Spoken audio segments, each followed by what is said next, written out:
Facebook? What is up, Facebook? Okay, so today's topic is sex, self-love.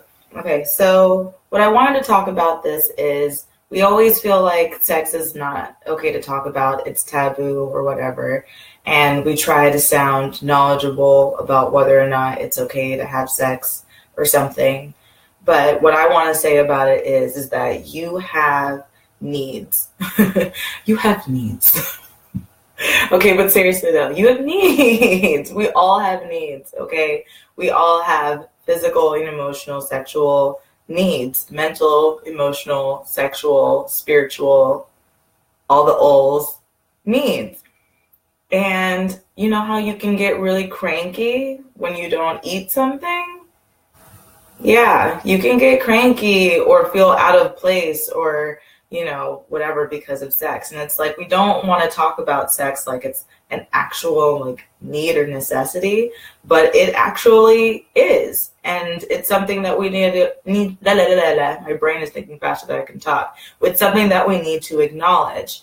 You know how like with dogs, you're supposed to get them neutered unless you're gonna breed them or whatever, okay?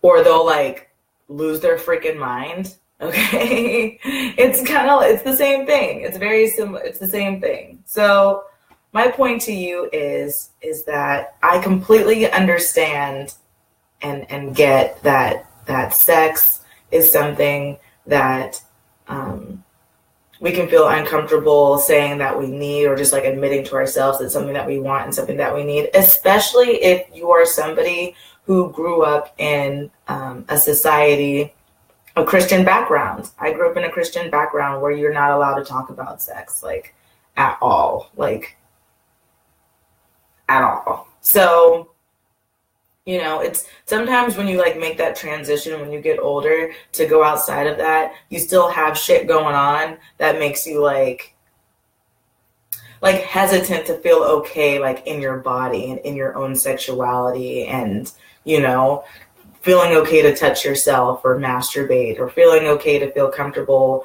naked laying next to somebody that you're having sex with or that you're, you know, in love with. Thank you for the love, Britt. So like it gives you a stigma. It really does.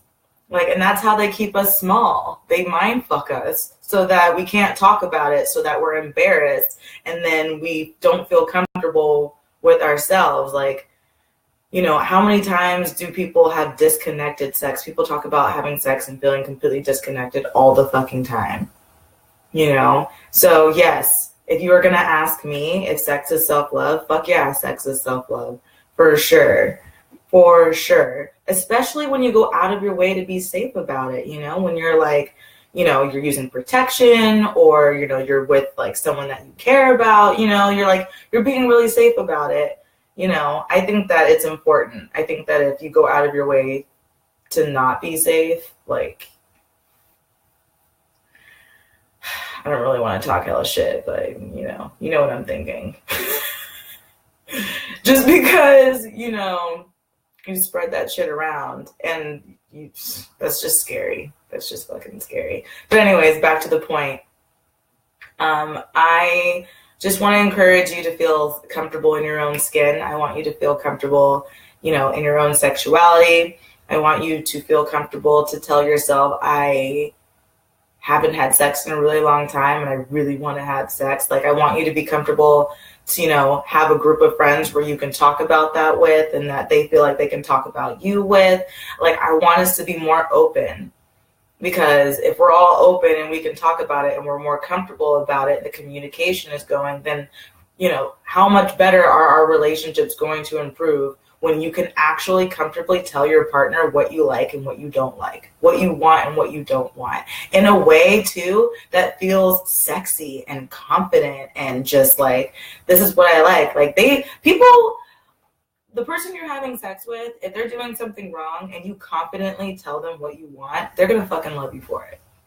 They're gonna fucking love you for it. Especially if you're like, you know, just confident. Because if you're confident, you're not coming off bossy or critical. You know what I mean? It's more like a sexy, aggressive, encouraging thing, not like a you're doing this wrong kind of thing. Because when you're confident, there's no energy of belittling or anything like that. So if somebody's told you something and it made you feel bad, they weren't confident. They weren't coming from a space of like, they were probably nervous to tell you or whatever their deal is.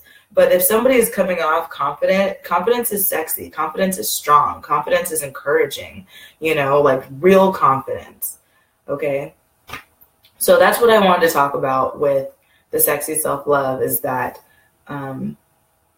when you feel confident in your own skin, you feel sexy in your own skin. And I think that it's important that we all feel sexy in our own skin and confident, because, if you feel sexy and confident in your own skin, everyone knows, like, if you feel fulfilled within yourself, then you don't have room to like be spreading any bullshit because you feel good, Okay. So that is all I wanted to share with you guys today. Yeah. Don't let anyone lick the sugar off your lollipop unless it's consensual. I had to. All right, guys. I'll see you in the next video. Peace, love, and fire. Bye.